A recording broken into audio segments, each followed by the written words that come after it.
that won't do for matzah at the Passover Seder. It has to be intentional. And you even have to declare L'Shem Matzot Mitzvah, which is the name of our company, for this Matzot Mitzvah, mitzvah matzahs, for the sake of the commandment. So it has to have, it has a real purpose built in. And so then to think, well, actually, what is the purpose of matzah? What is the job of matzah? The Jewish job of matzah is about this commandment that relates to telling the story of the Exodus. You know the soul of the slave, the Torah says, and sort of instilling an embodied sense of slavery and helping us to have empathy for those who don't, to increase freedom in the world. That's what the Torah means for the sake of the mitzvah of matzah. And that's deep. And then here comes a corporation and says, and then it sort of deepened, because after this takeover of Manischewitz, I follow them on their social media. I started getting ads for, I forget, it was like Moshe the Matzah Man or whoever it was, but it was like some matzah doll, like a toy for kids. And then soon after, we started getting advertisements like, get our like onion flavored matzah and our, and there's nothing wrong. Like I also enjoy, you know, variety and the specialization of the supermarket. But I realized that all of these things weren't fundamentally designed for any reason other than money first. And find was that looking at matzah and saying, how can we design, advertise, market, and get matzahs to people, to consumers, in ways that enhance the mitzvah? And so even if someone's declaring it's intentional, but the real intention of the matzah is to make money. So, and that's reflected in the price, and that's reflected in the product. So that was A. B is that matzah has flattened and hardened over time. Originally, sources talk about 3-inch thick matzah, so 3 inches. It's like an unleavened bread. And I think we're used to translating it as an unleavened bread, but somehow unleavened bread, that is really dense bread, became flat cracker. And those are different items. And part of it was the machine matzah. They didn't want it to become moldy. My wife is a descendant of the Horowitz Margaretin family. They opened the first matzah factory. The Manischewitzes claimed they were the first in Cincinnati. It's not true. They were the second in the 1880s. These two companies, one in Cincinnati, one in New York, opened, and they said, no mold. We don't want mold. We can't have bread that goes moldy because we can't sell as much of it. So we're going to flatten it and make it hard like a cracker so it won't go moldy. And rabbis at the time were irate. Machines are making this matzah. The machine operator is declaring it's intentional and flipping on the switch. And who's supervising it? And it's flat like a cracker. This is a terrible heresy. And so there was tremendous rabbinic opposition to the matzah mafias, as it were, of the 1880s and 90s. Incidentally, we just had a family call with the Horowitz Margaretin family over Zoom for the first time ever. The whole family got together, and there are actually other people in the family making matzah still. It's like a thing. And so that was part of it. And then rabbis contributed to the problem because they started to endorse this as, well, if it's flatter and more cracker-like, it's less likely to rise. And so maybe that's better. And so these are two wrong impulses. The first impulse is, let's change our religious product to make more money. And the second bad impulse is, let's take an unleavened bread and make it into a cracker because that's better religiously, because it won't be chametz, it won't rise. But why is that bad? I want to say something about that. The reason you might think that's good. The reason that's bad is because when we talk about an unleavened bread, you want to kind of ask the question, why is this night different from all other nights? It may sound familiar. And like, honestly, on many other nights, people do eat bread with their meal. Bread is sort of still a staple of meals. And to have an unleavened bread is a sharp distinction. To have a cracker actually it's not similar enough to the bread to really do it. I'll add another piece. There are different understandings about what matzah is, but one is that it's the food the slaves ate. That's what the Ibn Ezra said. So it's reminiscent of the food the slaves ate. And the slaves didn't eat overburnt crackers. They were given dense unleavened bread in this understanding. I don't know if it's true or not, but the interpretation is that it's because it fills you up for a long time. And so this matzah is really dense, and you need the density and the heaviness of a thick unleavened bread to really get that. So we started this project to open our own. So my wife was like, great, you're complaining again, do something about it or shut up. That's actually what she said. And yeah, my wife has said similar things. Yeah. And so I was like, well, you're the matzah, you're a descendant of the matzah bakers. You tell us how to do it. So we consulted with people and we learned about matzah baking and bakers and whatever. So we opened a factory and we went through one of Claw's incubators with some fine folks were in that incubator. And one of the things we came to was that our profit model, like, where are we going to put the money? So we're going to put the money to the cause. And what's the cause? The cause is freedom from slavery. And what is the best analog to slavery? Slavery. Because there are between 20 and 40 million people who are currently enslaved. That's a lot of people. People speak about deaths from the coronavirus. 1 million, 2 million would be astounding. Well, there are between 20 and 40 million people who are actually in chains, not figuratively, but actually in chains right now, primarily women and children. And it happens in all 50 states, happens here. Even in Rhode Island, there are a couple of hundred cases. So it's not a foreign thing. And we're all complicit in it. So that brings me to point 2, if that's okay. And that's coronavirus. So one of the things that, so just so people know, all of our profits go to fight human trafficking. That's the Bain Capital inspired us, lots of profit. Our matzah also costs a lot of money. We have great margins on our matzah. We're not, people are like, oh, so you should charge less. No, we're charging just as much, but we're sending all profits to fight human trafficking. That's the thing.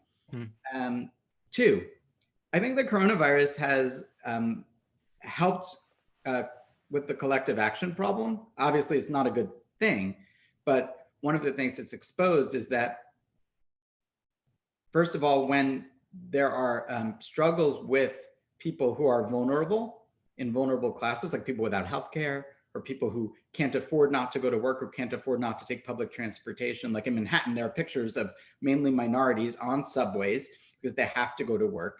Right. And talking about the spread in those communities. And yes, actually, that's one of our realities. But there's a complicity that everyone else has in not sharing the wealth with those people so that they're not in that situation that's actually going to kill everyone. So so people are aware of the collective nature of our problems, that you can't just hide away as a free, now I'm a free Jewish person and I'm free from Egypt. I was a slave, but hell yeah, now I'm Pharaoh. You can't do that because it's not a binary. We're all in it together. And then the collective action and the solution, right? So we all need to solve the problem together. Any one person who goes out and breaks the social distancing rules is fairly unlikely to contract the coronavirus, but everyone doing it leaves enough people likely to contract the coronavirus that our healthcare system is overwhelmed and lots of us die and it's horrible. And we're all willing to sacrifice. So I think it's tangible now. Slavery is something we're equally complicit in. So people don't realize it's about 25 industries in the US that have trafficking, and it's different industries a little bit internationally. If you want to check out where, Polaris did a typologies of human trafficking that you can find on their website. They're an anti-trafficking organization, North Star, Polaris, and their study is really great. But a lot of them are restaurants, nail salons, agriculture. And so if you'd ask someone, where did you get your tomato? Well, I got it in the supermarket. Well, who farmed your tomato? Well, I don't know, a farmer. Maybe it says the name of the farm. Well, do you know? So people joke like Portlandia, oh, you know the name of the cow that's your hamburger, or, I got a box from Thrive Marketplace online food and it said it was packed by Stacy.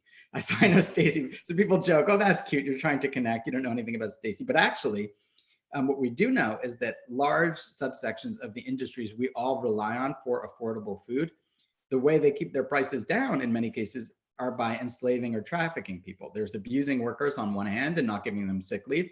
And then there's the deeper manifestation of the corporate abuse, which is we'll just steal you and lock you up and give ourselves free labor. And we are all complicit in those industries. And it's almost impossible to be clean. Just like, rabbis are worried about matzah rising and leavening. Well, we could all be equally worried about, like, where are there slaves in my food production, in my nail salon, in my shopping mall? So, so I think coronavirus highlights what matzah is trying to do, which is to be a food of slavery and freedom, and to say, actually, the lines are a lot blurrier than you think. And we all have to be in it collectively to free ourselves, to continuously be increasing freedom. That's the second piece. The third piece is Naomi has felt from the beginning, like if we really want to empower people, we don't want to start another matzah company and redirect the profit. What we really ought to do is have people bake their own matzah. And I pushed back and I said, but there's no money in that. We can't make a brand on what we're going to sell you flour in a rolling pin. I mean, in other words, like people can get their own flour without us and they can get their own rolling pin. They don't need us to do that. We're going to sell overpriced flour and brand it. Just it'll be a pure vanity branding. So actually, this is part 3 of the 3 piece is that we've always wanted people. It's about empowering people. People used to bake their own matzah, and it's. I think people have been led by the rabbinic attitude that says you should be afraid of it rising. Say, well, like I can't bake matzah. I don't know how to. There must be some magic knowledge. And part of what we're here to do is say no. Now there are stringent rules that are technical about the flour. There are debates. So those debates can lose people. You have to guard if you get flour in a market, they've often treated it with water. And if you're really concerned about it rising, or maybe it's been treated with, and why? Because flour in silos explodes. So to prevent it from exploding, they treat it. So the question is that a problem? And rabbinic authorities debate that. So I think these technical debates scare people a little into thinking, well, I can't bake my own matzah. The good thing is, even if you're like very Orthodox, rabbinic authorities agree that in a time of pressing need, everyone can just get flour from the shuk, from the market. So this year, everyone's okay. There's sort of opinions. You have to guard it from contact of water from the time of harvesting, the time of grinding, from the time of kneading the dough, or the very last is just whatever, just make your matzah, and it hasn't risen. So, but the basic point I wanted to say is that people should feel empowered to bake their own matzah. It's the simplest food imaginable by definition. That it's designed to be the simplest food.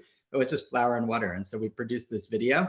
And it's not in our factory because we closed our factory down because of COVID-19. It's in my home kitchen. And it's not with our special shmora flour. One disclaimer for those who are religiously punctilious. Our flour we normally use is a great flour for main grains, and it is guarded from the time of harvest, so it comes into no contact with water and all that. But you'll get the idea from the video, and I hope people will make their own matzah. Yeah, so we're going to show that video now, and we will discuss it on the other end of it. So hopefully I know how to do this properly. I think I learned how to share a video properly, and I just have to find it because it didn't come up as immediately as I thought it would. So, oh, there it is. Okay, so I'm going to share that, and let's pick it up on the other side. Great. Oh, well, this is live TV, so I think that I have to. It's asking me for a password, so we will. It's not the. Oh, here it is. There we go. Okay, and we're live here, baking with Barry. We're doing matzah for Jewish Live. Credit to Naomi Bean, my wife and co-founder of our venture, Mitzvah Matzahs, for getting this set up. It's like running a cooking show. So we're going to be making matzah today. Many people have become disempowered and think that you have to buy matzah in a box. That isn't so. One disclaimer, religious disclaimer, there are a lot of different opinions about what flour you can or can't use to make matzah, and that's because the flour might have been sprayed with water or other substances and hasn't necessarily been guarded from moisture. There's something called shmora matzah, means guarded. The Torah in Exodus says, "Ushmartem et hamatzot," and you should guard the matzah. And that means different things. There's debates in the sages. We don't have to get into all of it now. Some say it means you should guard the matzah from the harvest. Others say it means you should guard the matzah to make sure the flour hasn't contacted water from the time of kneading. And others say it means that it just has to be intentional. You have to declare that you're making matzah as opposed to chancing on an unleavened bread. So all of that's a sort of way of background. I'm not here to opine about that, other than to say that according to most opinions, certainly in an odd situation or unusual circumstance, you can use this matzah and just make sure that from the time of kneading, it's okay. The matzah we use in the mitzvah matzah's factory is shmora flour. It's guarded from the time of the harvest. Okay, that's the disclaimer. So we're going to be making matzah. Pretty straightforward. The first thing you're going to want to do is declare that you're doing it for the intention of making matzah. This is an intentional food item. So there's a sort of religious practice to making this food, and that's by saying the three words, l'shem matzot mitzvah. That's l'shem matzot mitzvah, or l'shem matzah's mitzvah in the Ashkenazis. And that is for the sake of the mitzvah, the commandment of making matzah. Now, this is a different flour than we've used in our factory, so I'm not sure exactly how it's going to come out. But we've weighed out here about 600 grams or 4 cups of flour. You can see there. And we're using today a King Arthur organic white whole wheat flour. Again, not what we use in our matzah factory, but that's what I've got in my house today. And that might be more similar to what you're going to have. You're not going to have a guarded whole wheat matzah from whole wheat flour from Maine.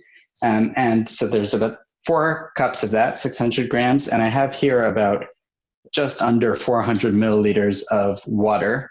Another caveat or disclaimer.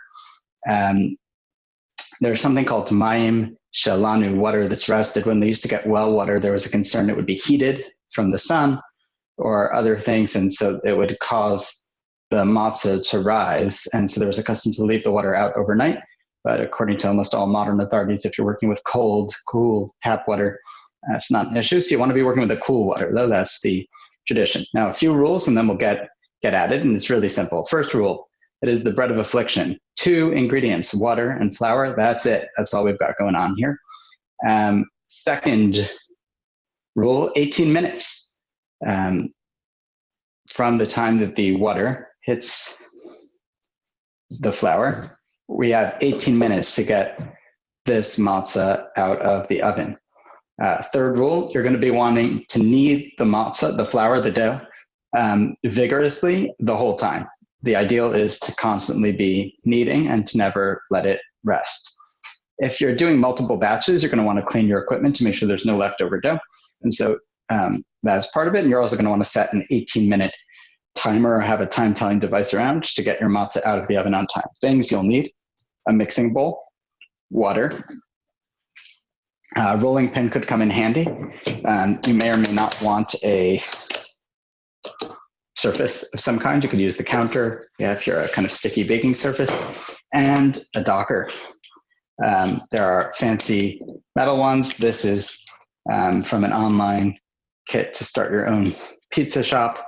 And this puts holes in the matzah, and that prevents air pockets and air bubbles from developing. Also, it's extremely therapeutic.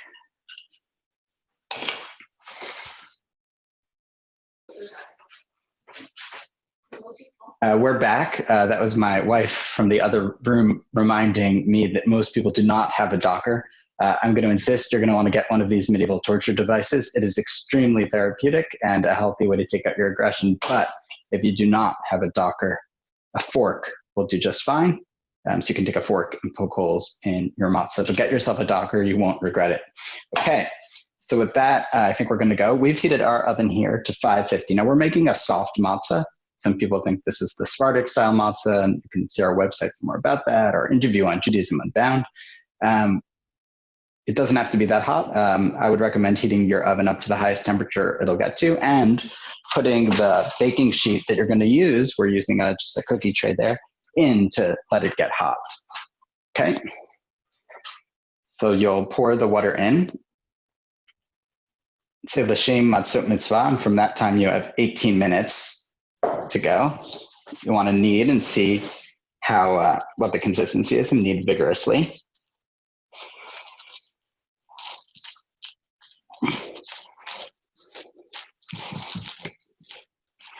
You just want to keep kneading this until all of the water gets incorporated. And you can judge based on the humidity of the flour, your particular circumstances, if your dough is too dry or too wet. But again, this looks like it's okay for us today. We're using here again, I got about 600 or too wet grams of flour. Again, and about 400 milliliters of water. And the harder you work matzah, we're using here again I got about 600 grams of flour. Again, and about 400 milliliters of water. You can see there, but kind of turning it into the harder you work matzah, we're using here again I got about 600 grams of flour. Again, we'll see how many this will make, but I think this will make about six or so 7-inch matzahs. You can make fewer smaller matzahs, but 6 will be enough for 2 seders. A note while we're doing this about challah, some people have the custom to take an amount out in remembrance of an offering that used to be given to the priest, the Kohen. That only happens with a minimum amount, according to classic Jewish law. Maybe it's about 12 cups of flour, maybe 16. So we're not at enough of that here to make the blessing. We've got a beautiful dough here. This is right on. So that ratio that I suggested will work well with, maybe it's a little wet, but you see that's a nice dough. Then you want to knead it. The more kneading, the better it's going to be. And you want to give it a vigorous, it's a good rule of thumb. Let's give it about 25 or 30 solid kneads until it becomes a little more Play-Doh-like, like some kind of putty.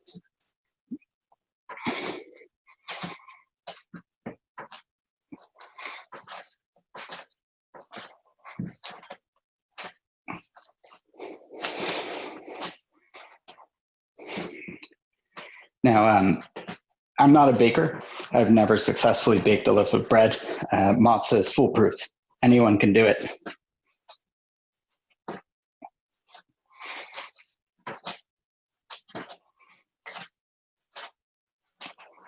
This here is a little wet, so in an ideal world, we might have floured our surface in advance. We didn't do that. Now my hands are a little sticky, but if you're at home, you'll probably want to have a little flour on your tabletop surface. It'll make it easier when you roll the matzah out.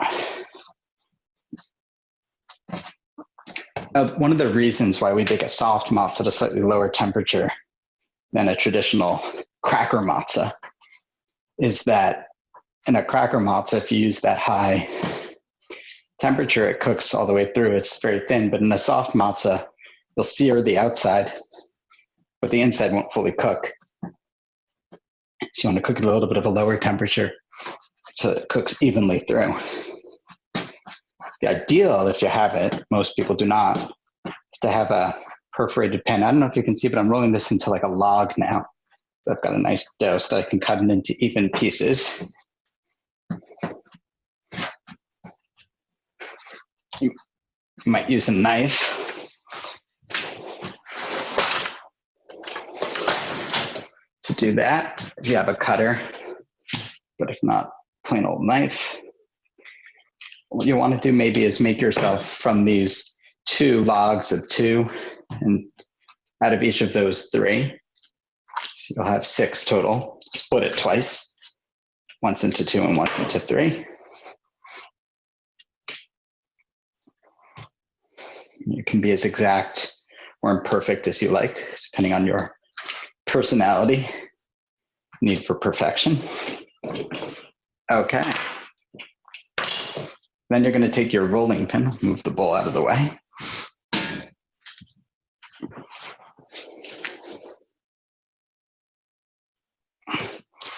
So you're going to take one of these and flatten it out a bit.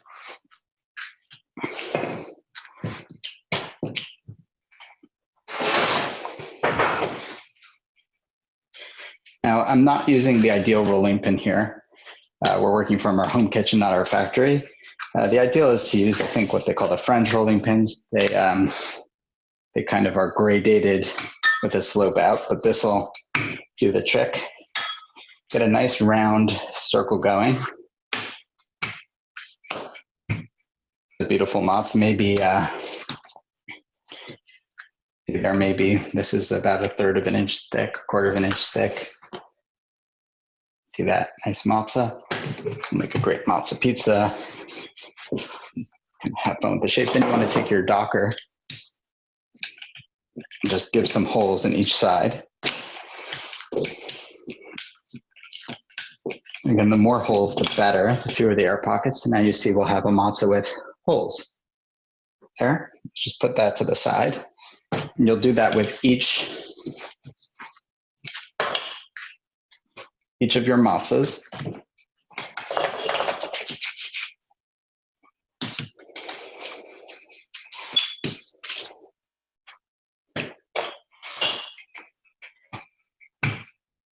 Now, in addition to making them in the 18 minutes, it's important that you look for signs of leavening, sort of cracks in the dough or other things that suggest that it has risen. If you've done this correctly, it won't rise at all. There'll be no signs. I would say that's likely what's going to happen. But if your matzah does, on the off chance that it rises, obviously it's not matzah, it's leavened bread. So try again.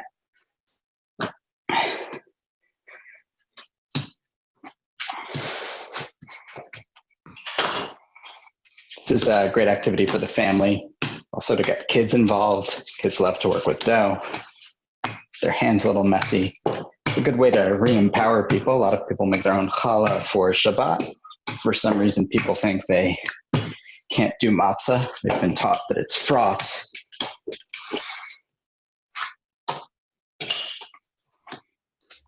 It used to be in Europe and in other places, every community would make their own matzah.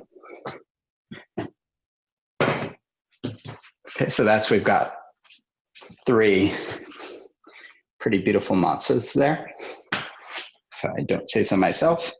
Now, you don't want any loose flour on them or anything like that, because that might not really cook. So you want to avoid having sort of tons of flour. So you don't want it to be too wet, not too dry. It's kind of a fine balance. But again, this 600 to 400 ratio seems to work pretty well for many kinds of flour.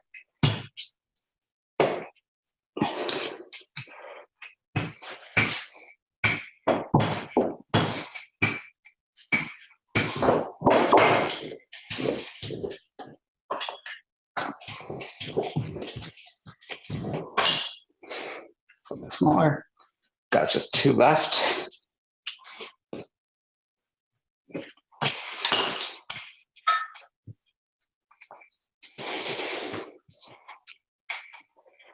Just a note while I'm doing this about why it is that matzah became flat and cracker-like. There are kind of 2 reasons. One was the 1880s, 90s, the Manischewitz factory and the Horowitz Margaretin factory. Horowitz was in New York and Manischewitz in Cincinnati got going. And they started making machine matzah, which a lot of people are used to, as opposed to handmade matzah.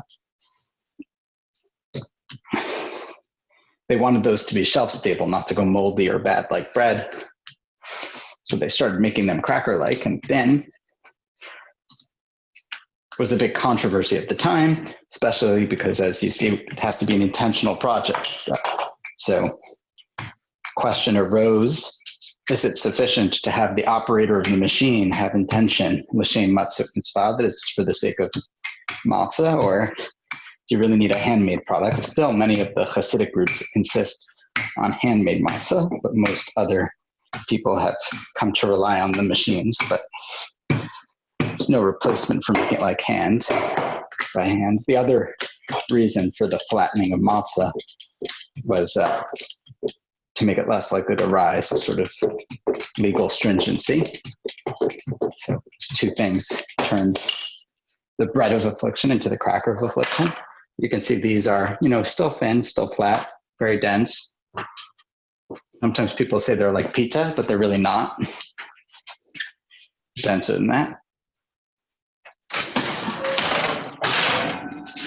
Then you want to take your baking tray out and get your matzahs on. Lay them on kind of flat.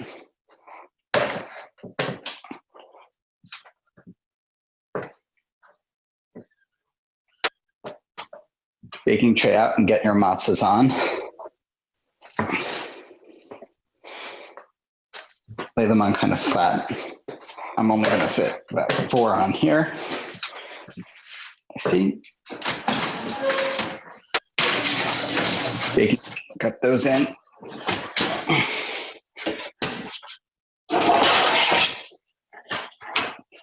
Maybe I'll get another tray to finish the final 2.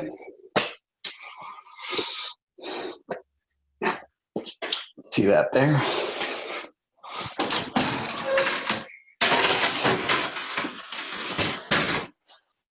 And of course, you want to check to see how much time is left on your 18 minutes. And you'll probably want these to be in the oven, until fully cooked, but not until overcooked, for about between 4 and 8 minutes, depending on the size and temperature of your oven. So we'll see you when they're ready.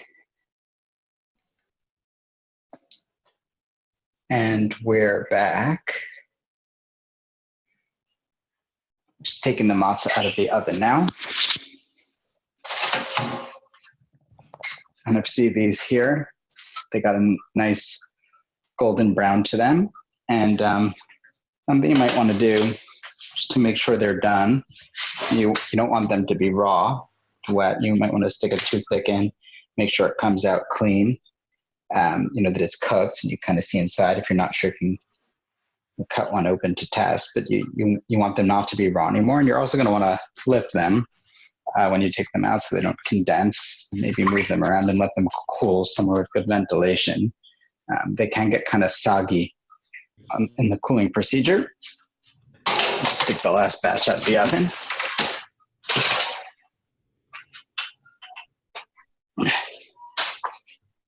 Also looking good.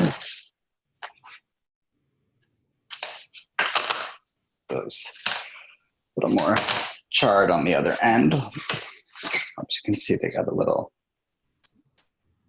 sort of golden brown to them, and that's basically making matzah. If you can work with a perforated pan, that'll be even better. So this concludes our initial run of Baking with Barry. Thanks for joining. And if you have any questions, feel free to shoot an email over to info@mitzvahmatzos.org. That's mitzvahmatzos.org.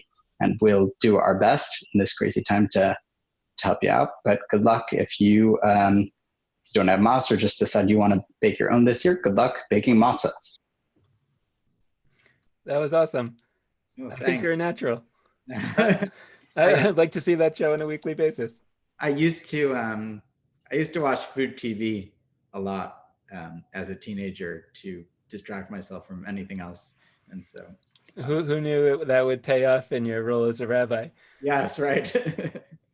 So I was watching, and I think I was answering correctly to some of the Facebook comments that were going by. But just to clarify that, first of all, the proportions are 600 milligrams of flour to 400 milliliters of water. Yeah, that's what I was using. Actually, I really had about 390 milliliters of water in there. I would say if you do 600 to 400, that'll probably be too wet.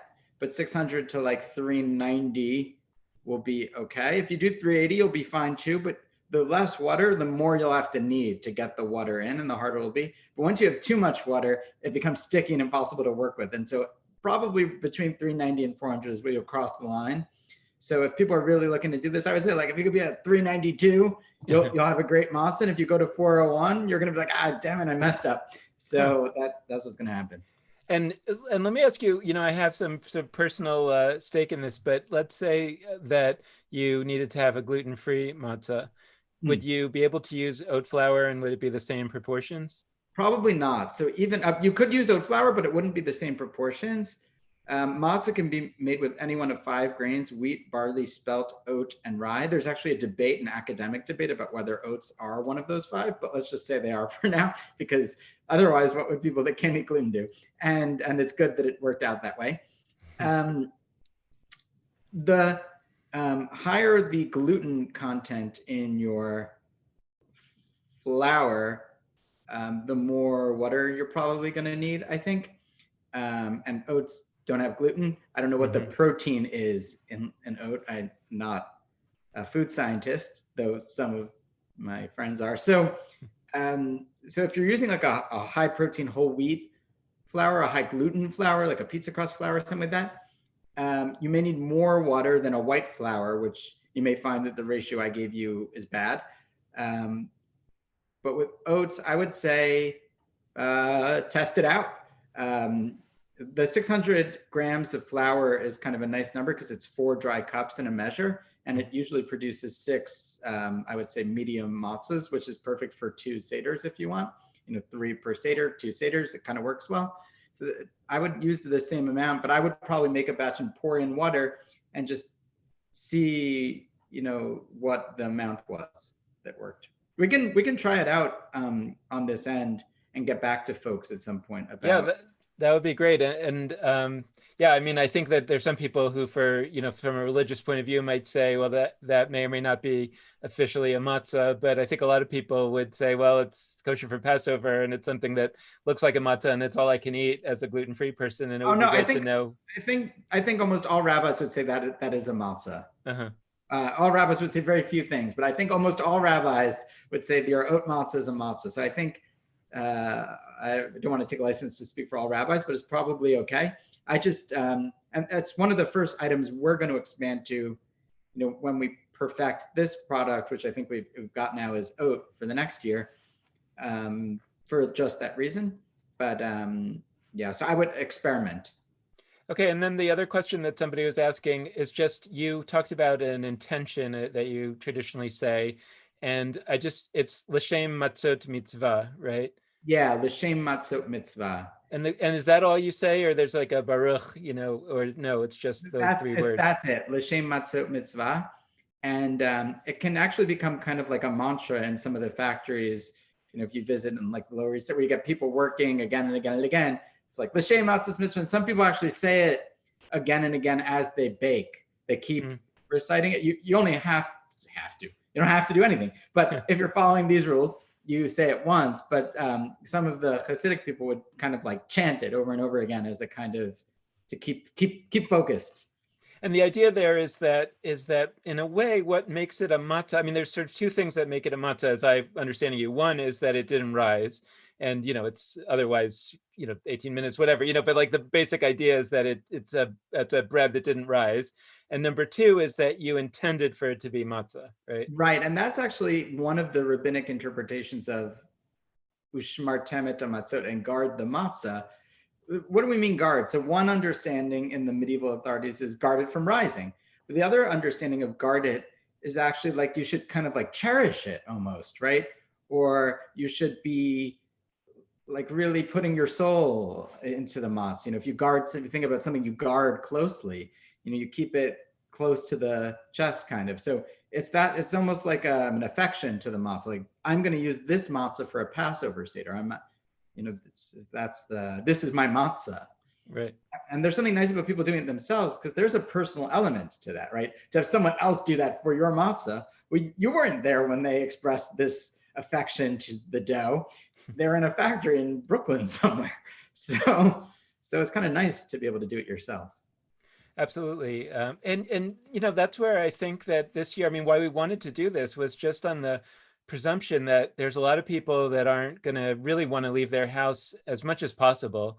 They're going to want to stay home. So maybe, like, rather than scouring the neighborhood for matzah, maybe you could make your own matzah. Or maybe if somebody, just sort of, there are all kinds of reasons that I think this year in particular, people might not be able to have matzah, or they might think that they can't have matzah. And it turns out that in basically less than an hour, 18 minutes of actual work, but gathering the ingredients, whatever, it can't possibly take more than an hour, you can have matzah. And I want to stress how easy this is. Maybe I hedged on this a little bit in the video, but I want to come back from my hedging. I hedged because of, all of these like complicated rabbinic discussions about your flour and was your flour guarded and wasn't it? And does that mean that it can be the matzah or it can't be the matzah? And can it be kosher for Passover, but not your matzah? And, every permutation of opinions is out there. But, and so there's this sense of like, well, this year is different, so this year we could do it. But I do think there's a corrective here, which is that, like, no, this is a holiday, and there's something profound about preparing your own ritual food intentionally, and forget less than an hour. I mean, I really think, I talked because I'm a rabbi. Most people don't have that occupational hazard. They're not going to talk for 12 minutes before they start baking. You get the flour, and if you have flour, you pour it into the thing. And I think, yeah, should I go out to the supermarket and risk infecting someone or getting infected, or just bake? Yeah. I think that puts them in contrast in a certain way. Yeah, and when I was saying like up to an hour, I was sort of including the part about like, where is the rolling pin? I got to find it. Right. That like, I haven't used that in. But like, it just can't be more than that. Like, that's where I think people stress out, and I think that maybe that's like a good transition to talking more broadly about Passover. Can I tell you a story? Yeah, please. So I was brought in by a school to run a matzah baking workshop with the kids. And there was some I'm not going to name the school. There was some miscommunication. So I came in lugging 50-pound bags of flour on my back like a slave in Egypt. And I go to the customer, I say, okay, so like, are we going in the kitchen? They said, oh, actually, no, there's a caterer working in our kitchen now. We're going to do it in our class. And I was like, well, that's nice, but here are some students with desks, fourth graders. How are we going to make, I've got flour, but I mean, I don't have bowls, I don't have rolling pins, I don't have docker, we don't even have an oven. How are we going to get this into matzah? And we kind of improvised. We didn't really plan it out so well. And we found like some bowls that they were storing supplies in, and we rinsed them in like the water fountain, and we put the bowls on the desk, and we got some water in people's cups that they were holding pens in, and we put it, and there was a toaster oven in the class to warm snacks, and we started making the matzah in the toaster oven. And we didn't have rolling pins. We just took the matzah and just rolled it with our hands, and it was fine. They were ugly, but we had toaster oven matzah, and it was fine. So, right. I mean, there's something broader about Passover that I think that this leads to, which is sort of like two things that are both happening right now, and that I kind of want to name for folks that are watching and that are very stressed out, because I'm hearing a lot of people are very stressed out about Passover this year, because even if it's like one of those things, like, even if I didn't really like it the way that we usually do it, I knew how to do it the way we usually do it. And now I have no idea what we should be doing on all kinds of levels. Like, we're going to be on Zoom, we're not going to be on Zoom, it's going to be lonely. How do we even, we're not going to have all the foods. What do we do? And I guess I want to say two things that you could think that they're intention, but I think that you can help us also see that they're not. One is that you're an Orthodox rabbi. So I want to point that out for people watching this who may be concerned about, well, how official is, this or that opinion. So at least, I'm not saying you're representing all Orthodox rabbis, but I'm saying that at least you are an Orthodox rabbi. And so at least what you have to say about these things is a little bit in the realm of that side of things. I'm not alone also. I've seen two. Right, no, for sure. But I just want to sort of like point that out, because it's one thing for me to say something, because everybody knows that I don't play by the rules, but at least, there's that part of it. But the other is that Passover in particular is one of, probably with Hanukkah, the most non-rabbinic involved Jewish holidays. Like, you do all the rituals at home with your own family, and it's very rare that there's anybody in authority involved in any dimension of it. And it's a little more complex than that, because technically you're supposed to go to synagogue on Passover, but whatever, most of the people, what they're experiencing is, so the question, but like you said at the beginning, the one thing that people tend not to think that way about is the matzah itself. And so you've now shown us that you can make the matzah yourself, and it's fine. And I guess where I'd love to explore also is where you're thinking about other practices for the Seder that people are used to thinking like we're supposed to do it this particular way. And maybe that way may not be fully available this year. And it's okay, there are other ways to do it as well. So I don't know if that what that leads to for you to think about. Yeah, so it's interesting because I think people know a lot of Haggadot have these instructions like cover the matzah, uncover the matzah, lift up the matzah, recover the matzah, and it's kind of like this ninja thing with the matzah. And part of that is because of this rabbinic teaching that lechem she'onim alav dvarim harbe, that matzah is a bread product that sort of starts many stories or starts a lot of thought lines going. And so the matzah is the conversation piece, very literally, for the Seder. So making your own matzah should be related to the Seder conversation. In other words, it's supposed to be something about this food prompts like the child's question and prompts the story, and it's the food, and it's actually it's an embodied experience of eating, or what I call gastronomic experiential education. But eating matzah is supposed to prompt this whole thing of, well, we were slaves, now we're free, right? Like just the feeling of this is dense, this is horrible, we ate this on the way out. You can't substitute for difficult digestion, and just when you take that bite of the matzah, the taste, and to highlight that the rabbis even banned matzah the day of Passover until you eat the matzah, and some people don't eat it for a month before, and some people the whole year, to really highlight it. So what might those things be? So I'm thinking out loud because I don't know, and I hear different things in contrast, but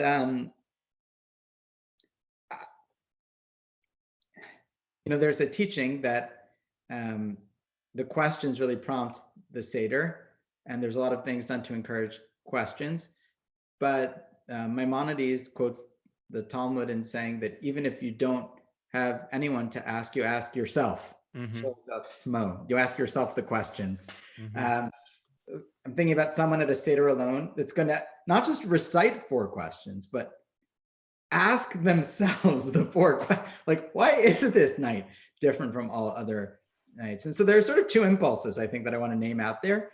I don't think any of them are bad. I have my preference. I think one of them is to have like Zoom Seders, and well, we can't be with people, so let's do the same thing we're doing in every other sphere, which is like what we're doing now, which is like, let's connect digitally. And I think there's something nice about that. And even Orthodox rabbis have started to figure out, well, can you leave Zoom on beforehand and not touch it? Or maybe you can even play with it, or maybe really isolated and suffering or not. And like such this legal conversation around that. Actually, I'm having a knee-jerk reaction against that for me, but it's not a judgment about others. I could see why others would want to do it. I'm just like sick of Zoom because I'm on Zoom meetings all day. And for me, there's something sacred about sort of the social media communicative technology piece of Sabbath and holidays. And I kind of don't want to break that, even if it means that the family members and friends who we love having at our Seder, they make the Seder. I feel and also I'm not alone. I have a wife and a daughter. If I were like a bachelor or someone who was elderly and was just going to be alone, I think I might feel differently. So I want to name that. But part of me wants to just see, well, like, what will an intimate Seder look like without the sort of, it won't be as cacophonous, it won't be as messy and disorganized. And that's where the fun is usually. But maybe this is a chance for like a more intimate or introspective Seder. So I think there are 2 possibilities. One is like a technological Seder where people are going to use Zoom and share media and raise their hands. And it could be that Zoom is a better format for talking than an actual Seder. I grew up going to Seders. I hope, I'm sure my family's watching, but like there are a few people at the end who are in their own conversation about sports, and we're like, when do we eat and why are we doing this? And there were the people that like insisted on saying every word, and other people were sleeping or drinking, and it was like a little bit messy. I don't know. And we got there and it was fine, but that was part of it.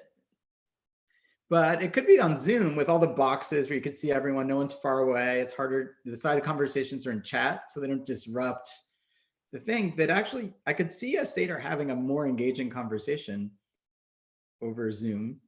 I think the songs, though, are going to, it's a problem. It doesn't work over Zoom. No. And songs are such a fun part of the Seder. Right.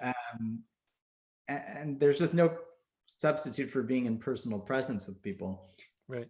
So that's one thing. But I think if people are sort of saying, well, maybe I'll do a more intimate Seder or a Seder alone,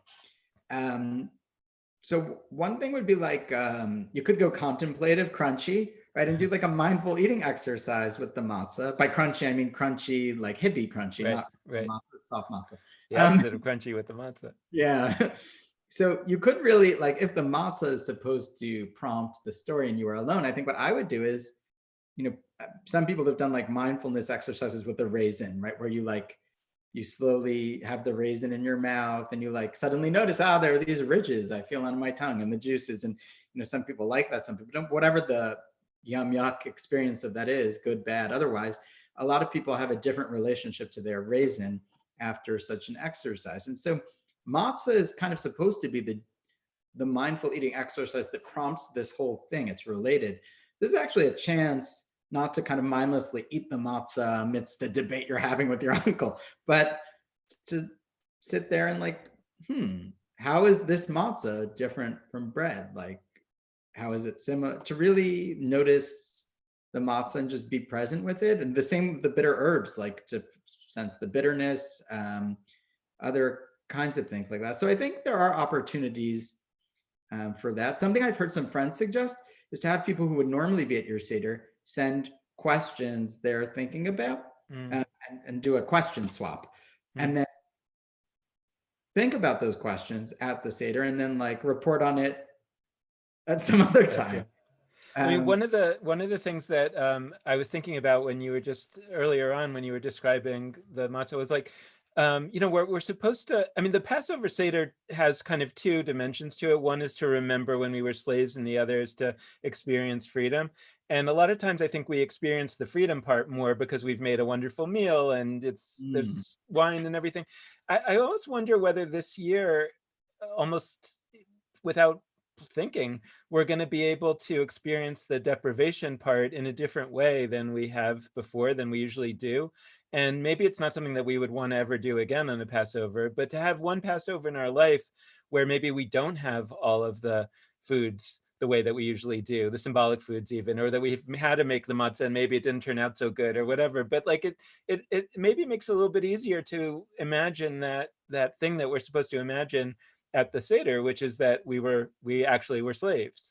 Right. I mean, because there's this interesting line, like this year we're slaves and next year we hope to be free in Jerusalem, right? And like, I think, right, like people are excited about like next year in Jerusalem. People say it as if like it's here already with joy and it's a song. But right, maybe this is the year like, no, this year we're slaves has a different resonance. I was thinking about this passage, which is very controversial. Spill out your wrath on the nations that do not know you, right? And it's this sort of Jewish plea for vengeance in the traditional text of the Seder, against the oppressors of the Jewish people. And maybe because of the xenophobic overtone or other overtone, or just the vengeance licensing that occurs, spill out your wrath. There's this bloodthirstiness to it, which is not, a lot of people are not proud of. I think many people have eliminated it. But thinking about sort of flipping this notion of anger, I was thinking about this year, I'm like angry about all the people who like are perfectly able to distance, but aren't, or like, what's the place of like wrath in like punishment of collective? Who would I like? I don't know. There's just all these negatives, not to be avoided, but just non-pleasant aspects to the Seder. The bitter herbs, the bricks. Like maybe this year is the year to have a sadomasochistic Seder. Well, I wanted to at least in the couple minutes that we have remaining, I mean, I think I want to mention three things and then have you say whatever you want, but then also maybe if there are other things, we can go a little overtime if you want to say a few other things. But I'll just share with you the three things that I was really thinking about in relation to the soft matzah and the conversation that we've been having. Number one, just to throw out an idea that I think Lex and I talked about in the Judaism Unbound podcast, but that soft matzah gives you an opportunity to do something that hard matzah does not, which is to make it into a burrito. And I think that potentially that makes the Hillel sandwich, that moment where we put all of the different symbols together in one and eat it together. Like, I think that potentially makes that easier and more powerful. And I also wonder, to the extent that we were thinking about it in terms of the issues relating to immigration that are going on, but I also sort of wonder whether it maybe makes us think about like packing things up or taking a few things with, or something. I don't know. I just would encourage people to think about like the wrapping up in a burrito instead of just putting things on 2 hard crackers being something that potentially enables us to do something different. The other question that I wanted to ask you was about some of the other symbols. Like, let's say it's hard. Let's say we can't find horseradish. Like, are there ways to think about some of those other foods that we eat at the Seder in ways that make it doesn't have to be as kind of restrictive as people tend to think about it as being, and it's actually more, as long as the food does X, you can use, can you use salsa? I mean, I don't know, like that's a question in terms of how the tradition is. And then the third thing I just wanted to ask you about was what you had said really early on about this moment being potentially opening up new thinking about our collective responsibility and the collectiveness of the problems and the collectiveness of the need to solve them in ways that maybe we've never experienced before in our lifetime. Yeah. Okay. So we've got burrito, salsa, and I'm noticing a theme, and I collective. didn't even think of that, but yes. So on the Can I just have a burrito, Mexican meal and it's a Seder? It counts as a this Seder. is really interesting because normally, right, Seder symbols have divided more conservative and more progressive religious communities, right? Like oranges and other symbols and Miriam's, all these things, and so the Orthodox community, many in the Orthodox community get upset at these new traditions, and others get upset at the Orthodox lack of a willingness to go along with any kind of innovation, even ones that don't violate any laws but just are symbolic. But actually, you've suggested the perfect bridge, which is nice. It's like the bipartisan compromise that solves all problems. And in this way, people don't realize when it says Hillel haya korech, that he would make a korech. That's what it says. So what was the big deal? Like, Hillel made it like, what's so exciting about that? So the Torah says, al matzot merarim yochlu. They had the Passover sacrifice, the goat. And the Torah says that you should eat that al matzot with matzah and bitter herbs. It's describing the recipe. And the main interpretation of the rabbis was at the same time. That's the interpretation of the verse. Like, you should have on the same plate, you eat them. But Hillel made a wrap, and korech actually means wrap from kricha. He made a burrito. So Hillel took the verse uber literally. He said, no, you can't just eat them together in one meal. You have to eat them together in one bite as a wrap. And so he would eat matzah and goat or lamb and bitter herb as a burrito, as a wrap. So actually, when people make a sandwich, that's just because their matzah got ruined. But originally it was a wrap. So this would be like, the immigration aspect is a whole nother thing, because it's the social justice matzah symbol that's actually in the Torah, is to have a wrap. But yeah, soft matzah will present you with the opportunity to actually do that, right? To make this shawarma wrap. Oh, okay, we don't have the sacrificial goat anymore. Maybe you will, I don't know. I had Greek neighbors growing up that used to do that sometime of the year. So that's one piece, is that actually that's what Hillel's big insight was make a wrap. And everyone who made a sandwich has been doing it wrong. They should be making a wrap. And so finally this year they can. They can live Hillel. Two, this depends on how bound you feel to Jewish law, I think, in part, right? For people that feel bound to Jewish law, so the bitter herb, there are different species of bitter herbs in the Mishnah, and this, classic rabbinic text spelled out. And probably something like a bitter lettuce, according to academics, is the main thing. Some people use romaine, some people think it's more like an arugula, but actually horseradish is got some heat. And it does have some bitterness, but I think people kind of know it as like the hot thing, the spicy thing. And there's this, sort of, I don't know if there's like a masculinity of horseradish that develops, but I think there is, to name maybe a gendered component to the horseradish. So, so the horseradish is probably not the main, it's one of the things in the Mishnah, but it's probably not the ideal. A lettuce is the ideal, but I suppose you could feel unbound by the things that academics say are those 5 things in the Mishnah and just do the bitterness. I mean, it's a rabbinic command, and if you don't have it, but I think this is a good time to sort of, we're thinking about, we can't find like a good shank bone. We're struggling to get one. And it's a symbol of 2 cooked dishes. The Talmud says one of them they used beets. So we're thinking, and our daughter is allergic to eggs, pretty strongly allergic. And so we're like, well, the egg. And so I don't know if I'm going to get in trouble here, but in the Talmud, they used rice and beets. Now, we're Ashkenazic, we generally don't have rice on Passover, but maybe we'll put a beet on our. So there is this way in which there's more flexibility than people think, but there are strong customs, which are also really effective. So I don't know. I think that's personal. Certainly things like what you use for the charoset, or one thing, karpas. This is important, I think. One of the big things that messes people up at the Seder is they're hungry and they're drunk early, because wine early, no food.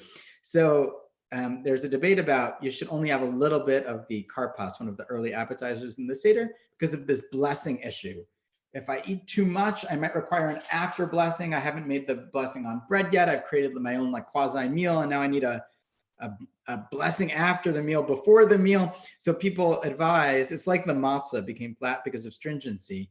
So people advise not eating a lot of karpas to avoid this blessing debate. But really, many authorities like the Maimonides and the Vilna Gaon felt you should eat a lot of karpas and just deal with the blessing issue, whatever. So I'm going to say we have like a karpas salad every year with all the different traditions of what karpas is. Potatoes, parsley, we put in some carrots, some onion. We make like a potato salad and have like a formal appetizer course, because it is after this sort of Roman thing where they would have this like course of appetizer.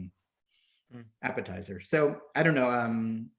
I think it's, once the rules are breaking down, it naturally leads to more experimentation in all areas. And I think that's probably a great thing. Yeah. And I do think that, like you were saying earlier, that the deep idea. I mean, we're trying to talk a little bit about practicalities, because we talked to B'nai Lepi yesterday about philosophy. We'll probably talk to other people about philosophy. We're also talking to other people about practicalities. But I do think that it is an opportunity to just maybe finish on this question of the philosophy and the meaning of Passover and the purpose of Passover. And you, in orienting the matzah factory, the profits to go against human trafficking, clearly it's anchored in that. And I also think, like, talking about what does it mean to have Passover in a time of coronavirus, I think is like, my feeling is that if Judaism, if Passover doesn't have anything to teach us, to tell us about how we might conduct ourselves and what we should be concerned about and making sure happens in a time of coronavirus, then I start to raise questions of like, what's the point of it all? Like, why bother wasting all our time on Judaism if it doesn't actually tell us anything about what to do in our time? But I think it does tell us, or it does have the capacity to tell us things. And I think that this question of collective responsibility, it may well be one of the most significant. So maybe you could take us home with that. Yeah, thank you for like, normally I'm in the clouds and I've gotten into the weeds here about like parsley salads. So going back to the places where I prefer to be. Yeah, so I think, the powerful piece of Passover is this notion of atem yadatem et nefesh. Like, the soul of the illegal alien, right? What it's like as Jewish people repeatedly to be unwelcomed, unwanted, have your boats turned away, be enslaved, be discriminated against, and oppressed. And now that you're free, it's so easy to not have gratitude for that freedom. And so we'll have this great meal and there's this gratitude component. It's so easy to forget what that is, or to become and say, well, they did it to us and now it's our turn to do it to other people. This life been tough for me and finally I made it, which I think is an attitude a lot of my people in like the generations just older than me have had. I've heard expressed a lot of like, they gave it to us and we'll give it to other people. Not in a mean way, not like we're going to become Nazis, but God forbid, but the sense of like, we don't have to run. So I think Passover really does kind of say two things: that there's a deep responsibility to reenact both the gratitude as a festive meal, but also this enslavement. That's one piece. And I think the other is, it's one symbol. The matzah is the food they ate as slaves, and it's the food they ate on the way out. So I think the one symbol tells us that, right, like the person who doesn't have paid sick leave, and so they can't leave work, because they can't live otherwise. And even with a government bailout, it's weeks in coming and their bills happen at the end of the month and they could get evicted, like that person is not unrelated to you. The matzah is the fruit of freedom and of slavery, right? Because they're going to get you sick when they pass you in the street. So like there's something very palpable about the coronavirus that is like, I mean, I want to say it's like matzah. That's a horrible thing to say in some ways, but it does that job. And so I think what Passover kind of has done is it is supposed to, maybe the coronavirus teaches us how Passover is supposed to work. Eating the matzah, and I think it's really the matzah is the central aspect, supposed to do that thing internally where it makes us realize that other people's plights are tied up in our own, and that it's not that we ought to have empathy for them. In one collective, what freedom means is using that position to advance our collective good. That's the Jewish goal. And so matzah is supposed to do that viscerally, but I actually think the coronavirus is doing it much better, right? Because suddenly Congress is passing temporary paid sick leave for everyone. But the issue is, what about the day after, right? So what about the day after Egypt? Is the same analog as what about the year after coronavirus, right, when small business loans and paid sick leave expire and people go back to dying of the flu because they still don't have it. It's just not as deadly to wealthy people. right. So I think that's the challenge, is like, what's the in-depth annual reminder of the coronavirus? Like we almost ought to have a ritual that says, remember when we were afraid when other people were sick that it might kill us or might kill our grandparents? Right. Yeah, no, absolutely. And that's, I think that's a good way to wrap this up, because I think it's really, the Passover, I mean, I've said this before, but I just really feel like this year we don't have to imagine what it's like to be stuck at home with a plague and hoping that the angel of death will pass over our house. Like, we don't have to imagine that. And we made a whole holiday to remember that and related elements. And you could easily imagine a new holiday being made from this experience. And if not a new holiday, then maybe adding a new valence to Passover, and the timing is exquisite. And so maybe that's something that we ought to, that could be a topic for discussion at the Seder, right? I mean, people are saying, what am I gonna talk about at the Seder this year? Because, we're used to, going around and reading the Haggadah. And I'm like, well, I think there's some interesting things to talk about. And that's kind of the whole point of Passover. Yeah, I mean, for me, like a symbol of this, a tangible symbol, is actually Fox's You Bet syrup. I don't know if other people, this is a weird note to end on, but I feel like I always have to mention in any Passover conversation. It's a chocolate syrup that we always had growing up on Passover, and I think a lot of people did. And in the store now, they have a fair trade Fox's You Bet, and that's like the mixing of two very different worlds, a very true. And what that shows is, like, they're aware that the people that produce the chocolate often are slaves, and so they've made a commitment to procure their chocolate for Passover. Mainly, it's a kosher for Passover chocolate syrup from people who are free. So it's not just that the coronavirus reminds us of this. Even now, our eating patterns were always like this. We were tied up in the fates of people who we are there's an oppression component to it too, which is, if you might be sick and you go out, you might be oppressing other people. And like, we're always both like responsible for the fate of people who are oppressed, and maybe oppressing people ourselves in ways that we don't realize. And so this, no one is a villain here, really, right? Everyone just needs to, like, it doesn't really matter whose fault, what, like, we all just need to do it. So there's something about that. Well, thank you so much, Barry, for teaching us to make matzah and for this great conversation. And I think both will be really helpful to people as they work on planning their Passover this year. Thank you so much. And for Jewish Life generally. Thanks.